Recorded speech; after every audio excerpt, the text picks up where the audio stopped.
I'm Melissa with BattleFit 720. I'm going to walk you through our signature dynamic warm-up called BattleFlow. Each of these exercises you're going to spend about 30 seconds and you're going to work through continuing to move. The first one is going to be the cat-cow stretch. With the cat-cow stretch, you're going to just work into that cat, into the cow stretch, arching your back, chest up, head up. Just keep continuously moving back and forth for about 30 seconds. You want to spend 30 seconds approximately at each of these exercises. So the next one we're going to do is the world's greatest stretch. You're going to bring your left foot up to your right hand and your knee is going to come off the ground.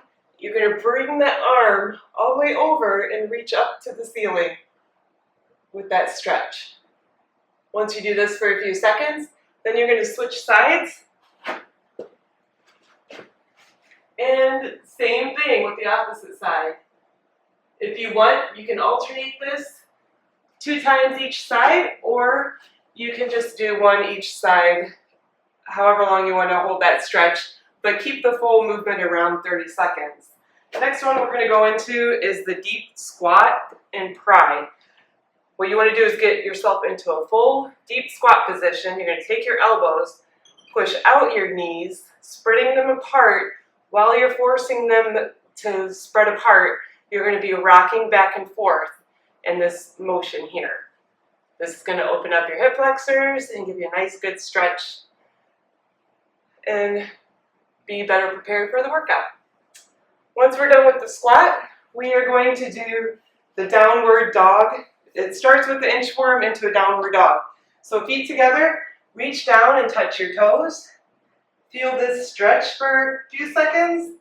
And then I'm going to have you walk it all the way down. And before we go into the downward dog, we're going to rest our legs on the ground. Lift that chest up and pull that chest up towards the ceiling. Feel that stretch in the low back. Now we're going to get up. Walk the hands back and the feet back into the downward dog position. And you're going to hold it here, leaning back into those heels. And then pedal the feet a few times. Then you're going to walk your feet back up and hands back to the feet. And that will finish that movement of the inchworm into the downward dog position. Next, we're going to do the reverse lunge and reach. So you're going to go back into reverse lunge. Bring your hands out to the front. Extend the arms, locking the elbows, and you're going to turn towards the knee out in front of you. You're going to hold that stretch, come back up, do the reverse lunge, opposite leg, and same thing. Pull the arms over and feel that stretch. Come back up and just repeat until you get a few reps in, which should be about 30 seconds or so. Next, after this, we're going to do the glute bridge arm reach exercise. This one, you're going to bring your feet on the floor and you're going to raise your hips up off the floor. You're going to bring your right arm over and you're going to turn to your left side, keeping the hips up off the floor and the core tight. You're going to do a reach. So you're going to reach over, bring it back in, hips up, roll on that right shoulder and reach with that left arm. Trying to keep the hips up, the core should be tight and engaged through this entire movement.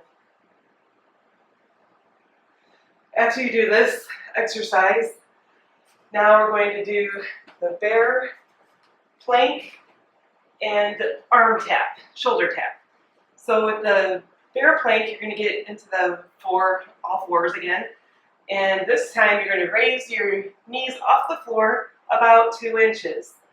In this position, maintaining your core, keeping everything tight, you're going to take one hand and reach over and tap the shoulder on the opposite side. Bring that hand down, switch, bring the hand to the other arm, and you're just going to keep doing this, making sure that you maintain your core tightness and your knees off the floor about 2 inches. This warm-up should only last approximately 5 minutes, the whole thing. So this is going to help improve mobility and get you ready for the workout for the day. So once you're done with that bear plank shoulder tap position, you're going to grab a jump rope, or you're going to go right into jogging in place, high knees or butt kicks, something that is going to add a little intensity to the end of this warm-up. So personally, I think jumping rope is good, or jogging in place would be a good one as well. But we'll change that up each workout. I would recommend changing that exercise so you're not ending with the same thing every time. So thank you for watching and happy training.